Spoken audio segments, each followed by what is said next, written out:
आपणा सर्वांना नमस्कार. मी रुद्रशेखर जोशी केसरीनंदन आध्यात्मिक यूट्यूब चॅनलमध्ये आपल्या सर्वांचे स्वागत आहे. आज आपण ह्या व्हिडिओत जाणून घेऊया अपरा एकादशीची कथा. ह्या एकादशीचे व्रत करणाऱ्या भक्ताने दशमीच्या दिवशी जव, गहू, मूग हे पदार्थ असलेले भोजन फक्त एक वेळ करावे, एक वेळ उपवास करावा. एकादशीच्या दिवशी स्नानादी कर्मे आटपून भगवंताचे भजन पूजन करावे व पूर्ण दिवस उपवास करावा. द्वादशीच्या दिवशी पारणे करावे. या एकादशीच्या व्रत आचरणाने सर्व पापे नष्ट होतात. भगवान श्रीकृष्ण युधिष्ठिरास सांगतात, जो ब्रह्महत्या, भ्रूणहत्या अशी महापातके करणारा पापी देखील अपरा एकादशीच्या प्रभावाने पाप मुक्त होतो.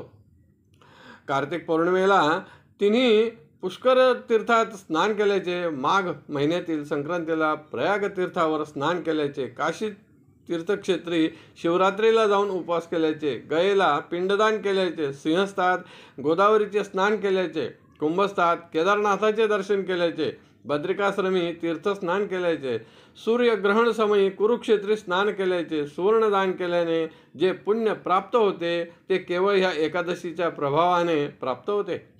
या एकादशीची कथा पुराणात वर्णित आहे.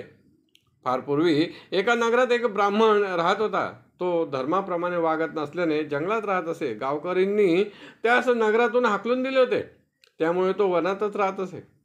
असेच एक दिवस वनातून मार्गक्रमण करीत करीत तो देवल ऋषींच्या आश्रमात आला. त्यांची तपस्या, व्रत, पूजा, आराधना पाहून तो प्रभावित झाला.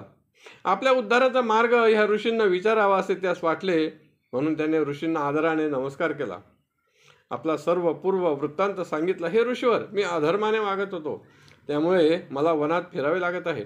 माझा उद्धार होईल असे काहीतरी व्रत पूजन सांगावे, मी ते अवश्य करेन. ऋषींनी सांगितले, तू अपरा एकादशीचे व्रत करावे. त्याने होकार दिला. देवल ऋषींनी त्यास सर्व व्रतविधी समजावून सांगितला. त्याप्रमाणे त्याने व्रत केले. त्या व्रत प्रभावाने तो सुखी जीवन जगू लागला व शेवटी वैकुंठ लोकास प्राप्त झाला. या अपरा एकादशीची अजून एक कथा आहे. फार पूर्वी महिध्वज नावाचा राजा राज्य करीत होता, पण त्याचा लहान बंधू त्याला हे काही सहन होत नसे. त्याने वेळ साधून त्याचा वध केला व एका पिंपळाच्या झाडाखाली त्यास पुरले.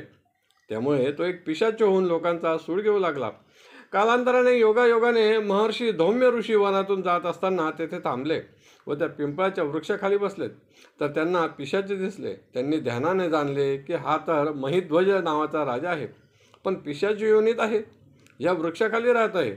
याचा उद्धार करावा असे त्यांना वाटले व त्याच्यासाठी ऋषींनी अपरा एकादशीचे व्रत केले. त्याचे पुण्य त्यास प्रदान केले, ज्यामुळे तो पिशाच्या योनीतून मुक्त झाला. या कथा व्रतपरिचय व्रतराज शिरोमणी ग्रंथातून संकलित करून ह्या व्हिडिओत प्रस्तुत केले आहे. आपणास आवडल्या असतील तर जरूर लाईक करा, शेअर करा आणि व्हिडिओच्या खाली असलेल्या सबस्क्राईब शब्दावर जरूर क्लिक करा. धन्यवाद. नमस्कार. जय केसरीनंदन.